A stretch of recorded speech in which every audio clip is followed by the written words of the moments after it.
Bonjour et bienvenue dans l'émission du village des vieux métiers d'Azannes où tous les 15 jours vous allez pouvoir découvrir un nouveau métier, un métier ancien ou disparu sur le site des vieux métiers d'Azannes en Meuse. En compagnie de Paulette. Paulette, vous allez nous présenter quel métier s'il vous plaît? Je vais vous présenter le métier des lavandières. Voilà, alors je vous dis Voilà. simplement on se trouve où? Maintenant je vous laisse nous présenter tout ce site. Voilà, alors pour laver le linge, on se met à genoux dans les baquets. On va essayer. Voilà. Alors on prend un linge. Alors voilà. Alors on le trempe. Voilà. C'était une fonction qu'on faisait tous les jours? Comment ça se passait pour les Oui, lavandières? c'était après-guerre. Il y avait les mères de famille, le mari était à la guerre, donc elles n'avaient pas trop les moyens pour vivre. Alors elles lavaient le linge des gens riches toute la journée. D'accord. Donc C'était leur métier de voilà. lavandière. C'était vraiment un métier, quoi. Voilà. Hop. Après, on prend la brosse et on frotte.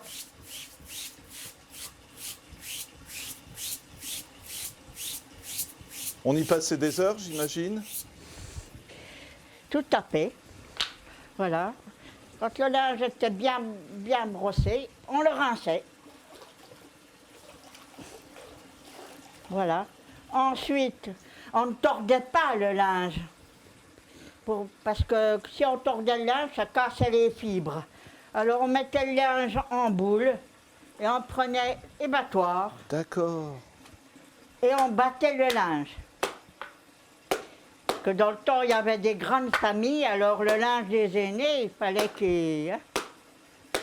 D'accord. que le linge perdure. Et on faisait ça avec tous les Voilà. vêtements, les choses, les chemises, les Tout à draps? fait, tout le linge, hein, les draps, tout le linge. Linge de corps, linge de maison, voilà. Et une fois qu'il était bien battu, on les tendait. Très bien. Et là, est-ce que c'est vrai que c'était un endroit où toutes les dames se rencontraient aussi pour raconter des histoires? Tout à fait. Et c'était un endroit aussi où, quand il y avait un événement dans le village, les personnes elles se rendaient au lavoir pour, voilà.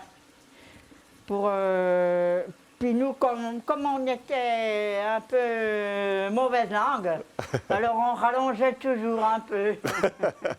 Et quelquefois, il y avait des discussions aussi où on se moquait de certaines personnes. Ouais. Voilà.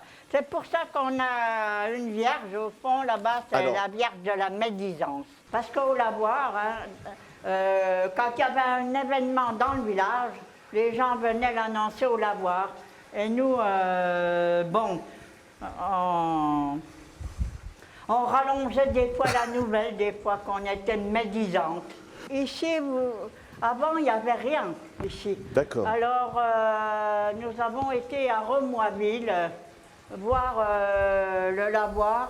Et nous avons refait exactement la même copie, hein, le lavoir qui se trouve à 20 km d'ici. Alors, il est en deux parties, parce que le lavoir était près d'une rivière. Alors, quand la rivière débordait, les personnes pouvaient toujours venir laver dans la partie haute, sous la voûte. Et alors, les gens pour qui on lavait le linge, c'était quoi? Des notables, des avocats, des choses comme ça ou... Pour les gens riches, quoi. Ouais, ouais. Pour les gens riches, mais ça, c'était après-guerre. Hein. D'accord. Autrement, tous les gens du village, tout le monde venait laver son linge au lavoir D'accord. avant l'arrivée des machines. Et pour vous, là, quand vous revenez, c'est un plaisir de se retrouver au lavoir? Oui, tout à fait. Ouais. Tout à fait. Moi, je suis de la montagne, alors il n'y avait pas de lavoir comme ça. On avait des petits lavoirs chez soi à la maison. Ouais, ouais. Voilà. Et de partager avec les enfants ou les gens, c'est Voilà, important, c'est tout bien à aussi. fait. Vous aimez faire ça aussi? Tout à fait, voilà. C'est pour ça que je suis là, pour faire revivre le passé avec les enfants.